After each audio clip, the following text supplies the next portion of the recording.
कभी ऐसा हुआ है that you reach out for a bag of chips or some chocolate, not because you're hungry, but just because you're feeling something? Maybe you are anxious after a long day या फिर you are feeling bored, sad or lonely and आपको लगता है food is the only answer. Well, don't worry, you're not alone.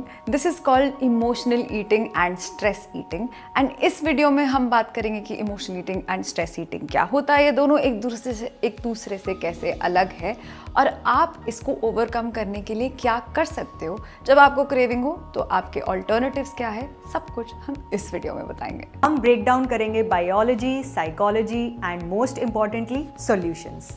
Hello, my name is Tanvi. I am the director of Leap of Love Foundation, which is a non-profit working in India on mental health awareness. पिछले कई सालों से मैं इस space में काम कर रही हूँ and through different workshops, healing circles, we believe in spreading awareness on mental well-being. Hi, I'm Dr. Nitika Anand. I'm a certified fitness trainer and a nutrition coach. And I have worked with thousands of clients, especially women, जो struggle करती हैं with weight, energy and mood. And इन सब का connection अक्सर होता है हमारे इमोशनल रिलेशनशिप विद फूड से। And welcome to our channel TNT therapy by Nitika and Tanvi. So let's start.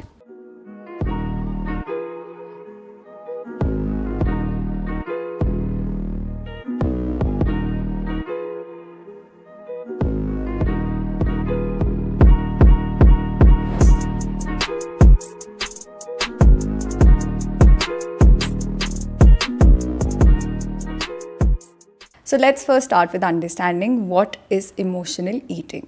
Emotional eating वो होता है जब आपको actually भूख नहीं लगी है but you're using food as a crutch और as a means to regulate your emotions. यानी कि जब भी आप कोई imbalance या फिर uncomfortable emotion को महसूस करते हो, चाहे वो stress हो, boredom हो, anxiety हो, उसको थोड़ा सा balance में लाने के लिए, उसको थोड़ा सा overcome करने के लिए हम खाने का सहारा लेते हैं। जैसे यू नो दोज मोमेंट्स जब आप थोड़ा सा स्ट्रेस्ड आउट फील कर रहे हो या you had a bad day at work and how do you cope with that, maybe by bingeing over a tub of ice cream, या फिर आप बहुत खुश हो, you just gotten a promotion and you're celebrating by eating your favourite meal. All of this is emotional eating. Harvard health के according emotional eating activates आपके brain का reward system. So this gives you short-term pleasure, but at the same time, when done over a long period of time, this can be harmful to your health. चलो सबसे पहले तो clear करते हैं एक common confusion, emotional eating versus stress eating. दोनों में ही emotions की वजह से ईटिंग होती है, but stress eating emotional eating का ही एक पार्ट है। स्ट्रेस ईटिंग का लिंक होता है कॉर्टिसोल से। Now cortisol is a stress hormone. So जब भी आप स्ट्रेस में होते हो, कॉर्टिसोल के लेवल्स बढ़ जाते हैं, which can increase your apatite, specially for high sugar and high fat foods. Emotional eating on the other hand ज़रूरी नहीं है कि स्ट्रेस से ही हो।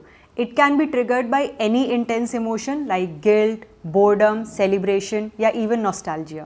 So just to simplify it, stress eating is equal to I am overwhelmed and I need relief.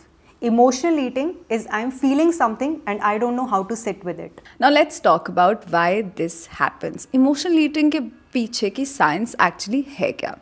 So जब आप emotionally ईट करते हो, लेट्स अंडरस्टैंड कि यू आर नॉट हंग्री, आपको भूख नहीं लगी है, आप सिर्फ अपने इमोशंस को रेगुलेट करने के लिए खाना खा रहे हो। जब आप कुछ भी शुगरी या स्पेशली फैटी फूड खाते हो, आपके ब्रेन का रिवॉर्ड सिस्टम एक्टिवेट हो जाता है, जिससे आपको डोपामीन हिट मिलता है। Dopamine is a feel good hormone which makes you feel good but temporary. Later on जब आपका वो असर खत्म हो जाता है डोपामीन का, that feeling of discomfort returns, but this time it's packed with the feeling of guilt. So you also feel guilty for eating more sugary and fatty foods. Now over time जब आप food तब खाते हैं जब आप uncomfortable feel कर रहे होते हैं, your brain starts associating food with comfort and this process is called conditioning. Time के साथ आपके ब्रेन का एक हैबिट लूप एस्टैब्लिश हो जाता है। You feel uncomfortable, you eat something and you feel good but temporarily. And क्योंकि ये short term but quick relief देता है, which is why psychologist Susan Albers says that this loop becomes very difficult to break. इसलिए आप stress eating को रोक नहीं पाते हो. इमोशनल ईटिंग अक्सर होता है because of unmet emotional needs. So अगर आपको बचपन से सिखाया ही नहीं गया है कि कैसे अपने इमोशंस को रेगुलेट करना है, या आप ऐसे घर में बड़े हुए हो जहाँ फूड का यूज़ होता है टू सेलिब्रेट और टू सूद, या आप कॉन्स्टेंटली स्ट्रेस में हो, देन ऑटोमेटिकली आपका ब्रेन फूड को एज अ कोपिंग मैकेनिज्म बना लेता है. ये वीकनेस नहीं है, ये वायरिंग है. And the good news is कि आप इस वायरिंग को चेंज कर सकते हो. Now let's understand कि how to break this cycle of emotional eating. So let's start with step number 1. Identify your triggers. सबसे इजी तरीका है start with journaling. Note down your patterns. देखो कि आपने लास्ट टाइम इमोशनली ईट कब किया था, उसका टाइम क्या था, कितने बजे किया, आप उस टाइम फील क्या कर रहे थे, क्या सोच रहे थे. इससे आपको समझ में आएगा कि आपके इमोशनल ईटिंग के एक्चुअल ट्रिगर्स क्या है और वहाँ पर हम काम कर पाएंगे. जैसे कि मे बी वो फीलिंग लोनली और स्ट्रेस्ड और too happy, and that is when you choose to eat 2 bowls of ramen noodles. Step number 2, practice mindful eating. Mindfully खाना यानी कि पूरे ध्यान से खाना. आपका 100% अटेंशन आपके खाने पर होना चाहिए, ना कि बाकी एक्टिविटीज़ पे. सो shut your TV down, put your phones away, and the only activity that you're maybe allowed to do while you're having food is to have a good conversation with your loved ones. इससे आपका ध्यान exactly उस पे रहेगा कि आपने कितना खाया, आपको actually भूख कितनी थी और आपका पेट भरा या नहीं भरा, so that you don't end up overeating. Step number 3, develop healthier coping mechanisms. यानी कि ईटिंग के बजाय कोई और ऑल्टरनेटिव हॉबी या एक्टिविटी करो. जैसे कि स्ट्रेस्ड हो तो go for meditation or yoga. If you're feeling sad or lonely, pick up your phone and talk to a friend. अगर आप बोर हो रहे हो तो go and journal those feelings out, or maybe pick up a good hobby. Go join a nice dance class. Step number 3, create healthy environments. अगर आपके आसपास sugary foods होंगे या फिर फैटी फूड्स होंगे, नूडल्स होंगे या फिर कोई भी इंस्टेंट फूड आइटम होगा, तो ऑफ कोर्स जब आपको क्रेविंग होगी आपके पास एक्सेस होगा एंड आप वो खा लोगे. इंस्टेड अपने घर पर ज़्यादा फ्रूट्स रखो, ज़्यादा नट्स रखो एंड होल फूड्स रखो. And please plan your meals. So here are some food replacements for your common triggers. तो अगर आपको कभी कुछ शुगरी या सॉल्टी खाने की क्रेविंग होती है, आप उनकी जगह क्या खा सकते हो? Here are some healthier options that will satisfy your cravings without any guilt. So जब आपको स्वीट क्रेविंग्स होती है, you can go for frozen yogurt या smoothie bowls. बहुत सिंपल है. Greek yogurt में add some fruits of your choice and top it with some seeds and nuts. Second is dark chocolate. It should be 70% cocoa or more. 1 to 2 squares are enough for the day. Next is homemade energy bites. Again बहुत simple है. Oats, dates, whey protein and nut butter, इन सबको mix करो and your homemade energy bites are ready. Number 4 is fruit slices with nut butter. Just cut some apples and bananas and top it with a spoon of peanut butter और almond butter. And the last is chia pudding. Chia seeds को almond milk में soak करो, just add some cinnamon and top it with your favourites nuts and seeds. और जब salty cravings हो, you can go for roasted chickpeas. Crunchy होते हैं, tasty होते हैं एंड प्रोटीन से loaded. Second is veggie sticks with hummus or guacamole. You can go for cucumbers and carrots with hummus or guacamole. Number 3 is baked sweet potato chips, homemade and super satisfying. And the last is nuts and seeds. Roast some almonds, sunflower, pumpkin seeds and add some nuts to it, which is a super satisfying snack loaded with protein and healthy fats. So ये changes time लेते हैं and we understand that. Now how do you ensure कि these habits stick with you for a really long time? So step number 1, hydration first. Sometimes आपको प्यास लगी होती है, भूख नहीं, एंड आपका माइंड कंफ्यूज्ड होता है, तो प्लीज़ पानी से शुरुआत करो. Step number 2, small portions. अगर क्रेविंग बहुत ज़्यादा है तो वी डू नॉट सजेस्ट कि आप उसको एंटायरली डिनाई करो, बिकॉज उससे फ़ायदा नहीं होने वाला. So please give in to your cravings but control your portions.